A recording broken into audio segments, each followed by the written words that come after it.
Shahdara south zone में हुई बैठक, सभी पार्षदों ने रखी अपने इलाके की समस्या। डीसी ने कहा कि कामों को सख्ती से कराने के लिए जारी है नोटिस। पूर्व दिल्ली के कई इलाकों में बीजेपी ने बिजली बिल को लेकर किया प्रदर्शन। गौतम गंभीर के साथ और भी नेता रहे मौजूद। बिजली बिल और फिक्स चार्ज पर दिल्ली सरकार को घेरा, कहा जनता पर पड़ रही है दोहरी मार। कृष्णानगर थाना पुलिस के हाथ लगी अहम कामयाबी, 2 गांजा तस्करी आरोपी को किया गिरफ्तार। आगे की पूछताछ कर रही है पुलिस।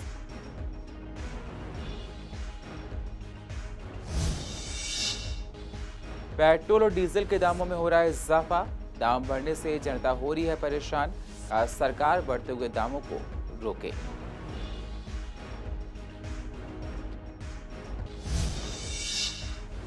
और गाजीपुर मंडी में टमाटर के दामों में लगातार हो रहा है इजाफा। व्यापारियों का कहना, फसल खराब होने से सब्जियों के दामों हो रहे हैं ज्यादा।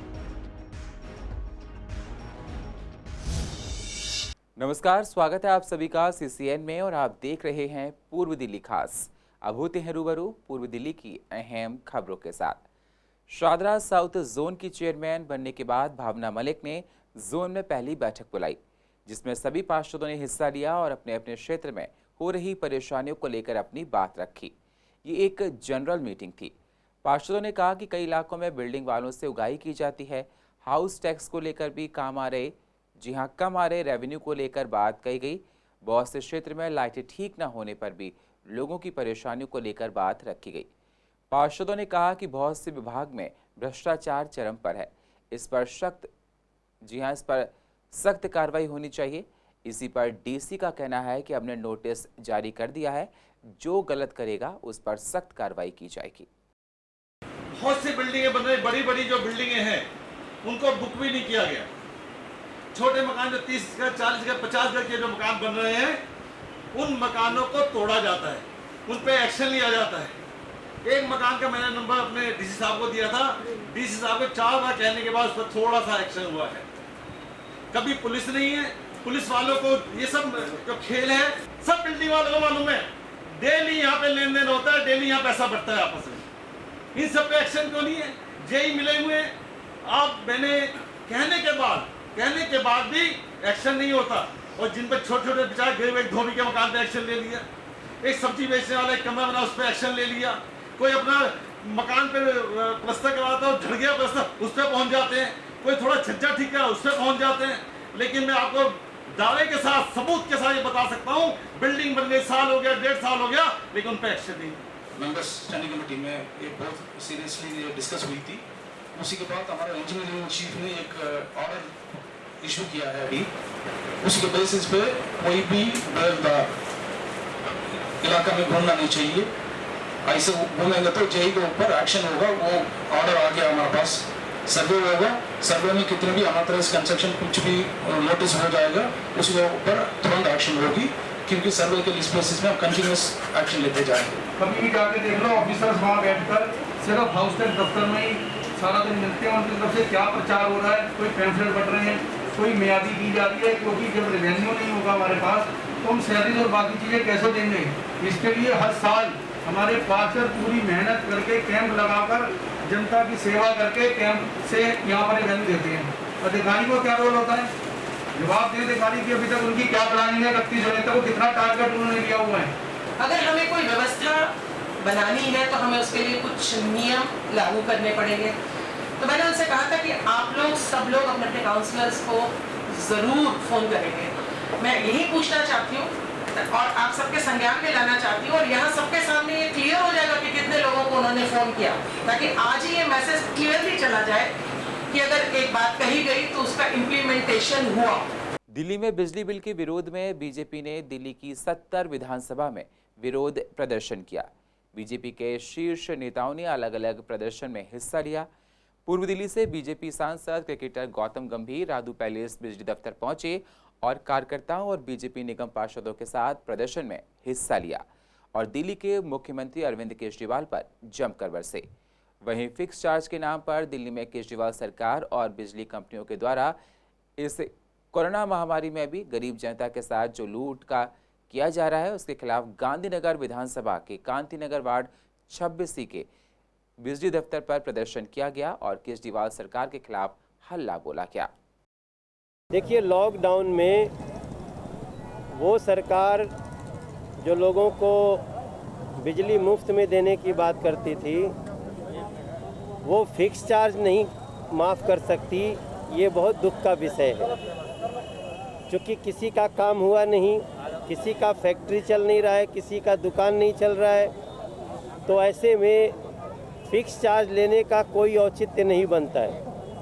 तो अरविंद केजरीवाल की आँख खुले और वो दिल्ली के जो बिजली उपभोक्ताओं पर फिक्स चार्ज, अन्य चार्ज के नाम पे जो बिजली कंपनियों के साथ मिलकर के लूट हो रही है दिल्ली के जनता की, हम उस पे दिल्ली को जगा रहे हैं और अरविंद केजरीवाल से कह रहे हैं कि आप फिक्स चार्ज मत लो, उसको माफ़ करो। दिल्ली सरकार द्वारा और बिजली कंपनियों द्वारा जो मिली भगत है, जो जनता का शोषण कर रहे हैं, जनता को लूट रहे हैं, उनके खिलाफ आज हमने ये धरना प्रदर्शन किया है। और दिल्ली में 70 की 70 विधानसभाओं में आज ये प्रदर्शन किया जा रहा है और 1131 करोड़ का जो घोटाला दिल्ली सरकार और बिजली कंपनी ने मिलकर किया है, उसी को बताने के लिए आज भाजपा ने ये प्रदर्शन रखा। एक तो लगातार पब्लिक को एवरेज बिल भेज रहे हैं जो कि नहीं भेजने चाहिए।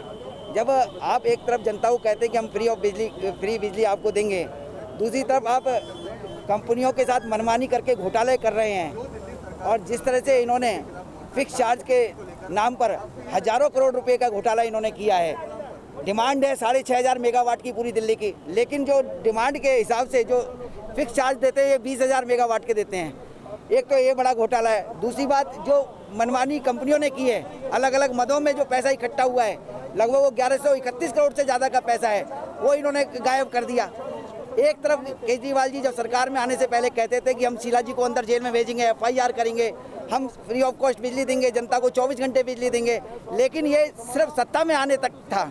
आज वही केजरीवाल अलग अलग तरह के उपकर लगा रहे हैं। आज यदि बिल में देखें आप तो कहीं पेंशन उपकर है कि सरकारी कर्मचारियों को जो पेंशन जानी है वो भी बिजली के जो उपभोक्ता है उनके माध्यम से कलेक्ट करना है, या ये चार्ज है, वो चार्ज है, अनेक तरह के चार्ज यदि आप बिल में देखेंगे तो आपको पता लगेगा किस तरह से केजरीवाल सरकार जनता को बेवकूफ़ बना रही है। आपने पिछले महीनों में देख लिया। केजरीवाल सरकार जब चुनाव होते हैं तो 2 महीने 3 महीने सबके जीरो बिल आते हैं।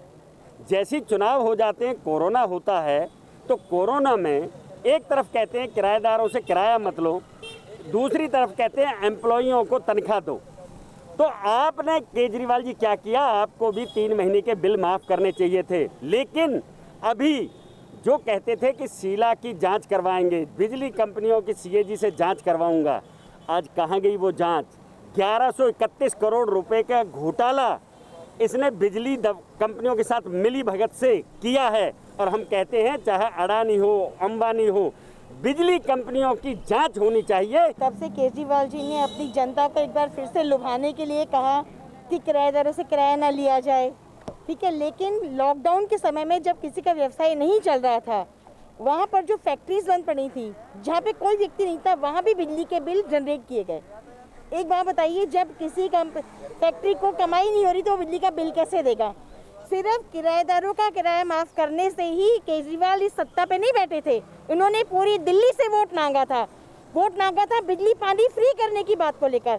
वोट मांगा था ये कहकर कि हम बिजली कंपनियों के विरुद्ध कार्रवाई करवाएंगे।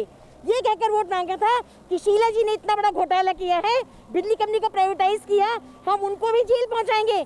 लेकिन जैसे ही वो चीफ मिनिस्टर की कुर्सी पे बैठे, उन्होंने जनता से किया हर वादा झूठा कर दिया। सीधा उनका पूरा तालमेल है उन बिजली दफ्तरों के साथ, तभी तो इतने बिल आ रहे हैं। आपके पास आप कोई ऑब्जेक्शन नहीं उठा रहे हैं, आप कुछ बोल नहीं रहे हैं। जहां लॉकडाउन था, जहां बिल आना ही नहीं चाहिए था, अगर BSS इस तरह के बिल भेज रही है तो सबसे पहला ऑब्जेक्शन दिल्ली सरकार को होना चाहिए था, उनको भी बोलना चाहिए था।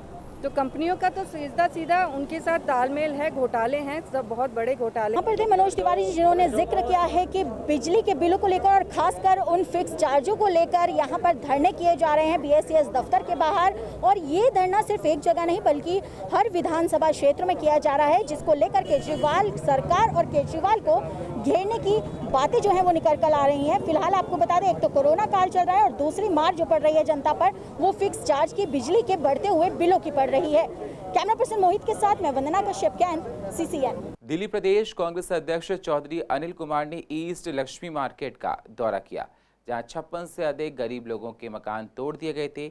उनके साथ प्रदेश उपाध्यक्ष ने मिलकर उनका दुख साझा भी किया और उनकी परेशानियों को भी पूछा है। आपको बता दें, पूर्व दिल्ली में ईस्ट लक्ष्मी मार्केट में बने 50 से ज़्यादा मकानों को 6 जुलाई को तोड़ दिया गया था। कांग्रेस नेता ने कहा कि हम आपकी मदद करेंगे। इसके बाद से मकानों में रहने वाले लगभग 100 परिवार सड़क पर आ गए हैं। East Lakshmi market senior citizen association द्वारा दायर की गई याचिका पर कोर्ट ने मकानों को तोड़ने के आदेश दिए, जिसके बाद निगम ने मकानों को तोड़ा और परिवार कोरोना जैसी महामारी के दौरान सड़क पर आ गए हैं। डीजल के दाम में लगातार हो रही बढ़ोतरी से आम आदमी की मुश्किलें बढ़ती जा रही हैं, लेकिन सरकार इस मामले में कोई नरमी नहीं बरत रही। डीजल की लगातार बढ़ती कीमतों से जनता पर दोहरी मार पड़ रही है। उससे तेल के ज़्यादा दाम तो देने ही पड़ रहे हैं, इससे आम ज़रूरत की सभी चीज़ें भी महंगी होती जा रही हैं। तेल कंपनियों ने शुक्रवार को एक बार फिर डीजल की कीमतों में 17 पैसे का इजाफा कर दिया है। 17 दिन में चौथी बार डीजल की कीमत बढ़ी। वहीं शुक्रवार को पेट्रोल की कीमत स्थिर है, उसमें कोई बदलाव नहीं किया गया। आपको बता दें, पिछले 5 हफ्ते में डीजल के दाम में 26 बार और पेट्रोल के दाम में 21 बार दाम बढ़ाए जा चुके हैं। लगातार डीजल के दाम में हो रही बढ़ोतरी के बाद दिल्ली में अब डीजल के दाम पेट्रोल से करीब 92 पैसे ज़्यादा हो गए, जबकि माना जाता था कि पेट्रोल के मुकाबले डीजल 10 रुपये सस्ता होता था। शुक्रवार को दिल्ली में 1 लीटर डीजल का दाम बढ़कर 81 रुपये 35 पैसे प्रति लीटर हो गया। वहीं पेट्रोल की कीमत 80 रुपये 43 पैसे प्रति लीटर हो गई। हर एक राज्य पेट्रोल डीजल पर अलग अलग होते हैं, क्योंकि सरकारों ने इस पर वैट अलग अलग दर से लगाया है।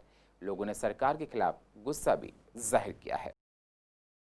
वो तो है, मगर मैं तो महीने में एक बार डलवा दूँ वही, मगर महंगाई तो है ही, अब सभी को पड़ता है। तो वही महंगाई है चारों तरफ, जहाँ भी जाओ महंगाई। इधर कोरोना मतलब सब कुछ यही है, बस आदमी परेशान ही है। एक कहाँ ये 80 है, वो 81 है। पहले कुछ ऐसी था 78, कुछ ऐसी 2 रुपये 3 रुपये का फ़र्क है। महंगाई बहुत हो गई है, उसकी वजह से डीजल के दाम जैसे बढ़ रहे हैं, उसकी वजह से खाद्य उत्पादन की जो चीज़ें हैं वो महंगी हो गई हैं। सरकार को इन चीज़ों पे ध्यान देना चाहिए, कुछ रेट कम करने चाहिए डीजल पेट्रोल के। करेंट 20 से 25% का फ़र्क पड़ा है रेट पे। जो हम अगर 500 रुपये का तेल डलवाते थे, अब वही तेल 500 रुपये में जितना आता था, अब वही तेल 700 750 में आ रहा है। तो उससे हमारी एवरेज पे फ़र्क पड़ रहा है गाड़ी में। डीजल महंगा होगा तो खाने पीने की चीज़ें महंगी होंगी तो किसकी जेब से कटेगा पैसा? आम जनता की जेब से ही। सफ़र तो आम जनता ही कर रही है ना, तो इसके लिए सरकार को सोचना चाहिए। दोनों एक तो बराबर आने चाहिए। आम आदमी बंदा इतना तो बढ़ा नहीं पाएगा पेट्रोल, कितना महंगा इन्होंने पेट्रोल कर दिया। और इतना काम भी नहीं, इतना बेरोजगार बंदे इतने हो गए, इससे लॉकडाउन के बहुत फ़र्क पड़ा है। और गवर्नमेंट को ये करना चाहिए कि इसके वो एक्शन उठाना चाहिए पेट्रोल पे। मैंने 100 रुपये का पेट्रोल डलवाया है। वैसे 2 दिन चलती थी, 1 दिन चल रही है। और जिस तरीके से पेट्रोल और डीजल पे रेट बढ़ाए जा रहे हैं, इन्हें बढ़ने की जगह घटाए जाएं और गरीब आदमी को इससे राहत मिले। इससे बहुत गरीब आदमी को नुकसान हो रहा है और आए दिन पेट्रोल और डीजल पे रेट बढ़ाए जाते हैं। नुकसान हमें झेलना पड़ रहा है। हमारी सैलरी पहले से कम मिल रही है, मगर पेट्रोल और डीजल पे रेट बढ़ते जा रहे हैं। आसमान को छूते जा रहे हैं पेट्रोल और डीजल के रेट। लगातार बढ़ रहे सब्जियों के दाम को लेकर जनता परेशान है, जिससे लोगों का घर चलाने में परेशानी हो रही है। गाजीपुर मंडी में थोक में टमाटर में 35 से 40 रुपए किलो मिल रहा है। बाहर फुटकर में टमाटर 60 से 70 रुपए किलो बिक रहा है। मंडी में व्यापारियों का कहना है कि फसल खराब होने की वजह से लोगों को परेशानियां उठा रही हैं। जो प्राइस है वो लगातार बढ़ते जा रहे हैं, जिससे हर किसी को परेशानियां हो रही हैं। सब्जियां ठीक से आ नहीं पा रही हैं। देखिए 70-80 रुपये खुला वाले बेच रहे हैं, जबकि हमारे यहाँ आज का रेट 21 रुपये की है। होलसेल में 21 रुपये की हमारी मार्केट है। अब 21 रुपये में ले जाकर कोई 70 रुपये बेचे तो उसका मंडी का तो कोई वो नहीं है। जो ठेली वाले हैं ये बदमाशी करते हैं। यहाँ 21 रुपये का ओरिजिनल रेट है होलसेल का। नहीं, टमाटर का बढ़ा है, आलू का भी बढ़ा हुआ है। आलू 35 रुपये हमारे होलसेल में हो गया। तो अब इस समय बारिश का जो मौसम होता है, फसलें बर्बाद होती है, क्योंकि धानों की रुपाई होती है, तो इसलिए सब्जियों की आवक कम होती है, तो थोड़ा रेट में बढ़ोतरी जायज़ है। ये देखिए अब तो रेट डाउन होने का इधर मतलब नहीं है, क्योंकि बरसात का दिन शुरू हो गया है, बाढ़ आ गई है, फसलें खराब हो गई है, डूब गए हैं सब, इसलिए आमदनी कम है तो रेट बढ़ना स्वाभाविक है। मंडी में बिक रहा है 25 रुपये से 30 रुपये से लेकर 35 रुपये किलो तक, अलग अलग क्वालिटी के बिकते हैं, एक रेट नहीं बिकता है, रोज का रेट है। कहाँ से टमाटर आता है? अभी तो सोलन से माल आ रहा है, शिमला से, हिमाचल से। माल नहीं है ना, मंडी में माल कम है, कोरोना के चक्कर में माल कम आ रहा था पीछे। कारण ये है कोरोना के चक्कर में किसानों ने माल करा ही नहीं है, 1 रुपये में 4 अन्य करा है, ये कारण है महंगाई का। पीछे माल कम है, माल ही नहीं है तो माल आमदनी ज़्यादा, तो माल कम है आमदनी ज़्यादा है। बस यही है कि अदर जगह मतलब जो टमाटर ख़त्म हो जाते हैं, एक ही एरिया से माल आता है। जैसे कि फसल कोई सी भी है, अगर अधिक होती है फिर उस वजह से मतलब मंदा हो जाता है, क्योंकि ये टमाटर ऐसी चीज़ है कि ये मतलब सड़ने लगता है, इसे कोई भी भाव बेचना ही पड़ा। किसान भी ऐसे होते हैं कि उन्हें अपना मतलब रकम जो लगा रखे हैं उन्हें निकालना होता है, तो कुछ भी भाव बेच सकते हैं वो, और अगर माल कहीं नहीं है तो वही टमाटर महंगा हो सकता है। उधर से भैया जी महंगा रहे तो हम लोग क्या करेंगे। कौन सी मंडी से माल आता है? गाजीपुर से 50 रुपये आता है, 60 रुपये बिकता है। वो टमाटर नहीं है, बेंगलोर वाला है। बेंगलोर वाला तो आ ही नहीं रहा। आ रहा है वो, देखिए तो शिमला बेंगलोर का आता है।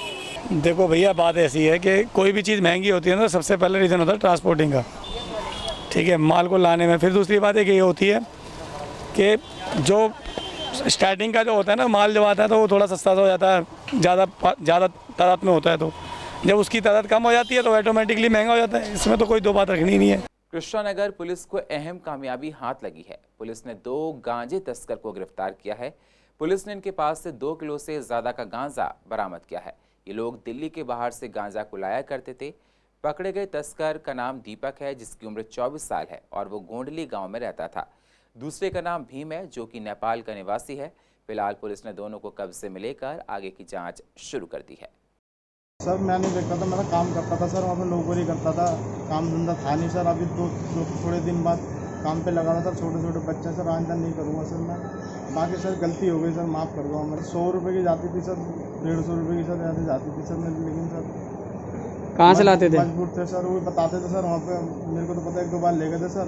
बाकी वही आता था माल अपना सर, वहाँ पर पता नहीं सर, बाहर से बता रहे कहीं से आता था सर, यहाँ पर दे जाता था सर। मैं गया था सर 1-2 बार, मेरे को पता नहीं सर, बाकी गलती हो गई सर, आइंदा नहीं करूँगा सर। रोहताश नगर शादरा की एक लड़की ने 10th क्लास में 99.8% मार्क्स लाकर स्कूल का नाम रोशन किया है।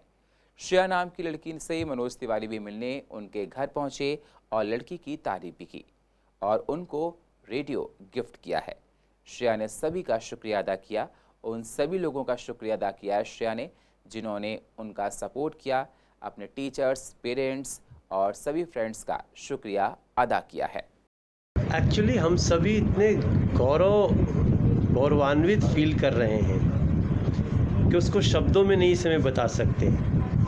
ठीक है, धन्य हैं वो माता पिता जिन्होंने सृजा को जन्म दिया। इनके परिवार का माहौल, इनकी दादी की शिक्षा, इनके भाइयों का आपस में जो एक दूसरे के प्रति जो लगाव है, मैंने महसूस किया अभी कुछ बातें करते हुए। और जिस स्कूल में ये पढ़ी हैं, लिटिल फ्लावर, वहाँ के टीचर्स की, इनके प्रिंसिपल की, मैनेजमेंट की जितनी बातें सुन रहा हूँ, तो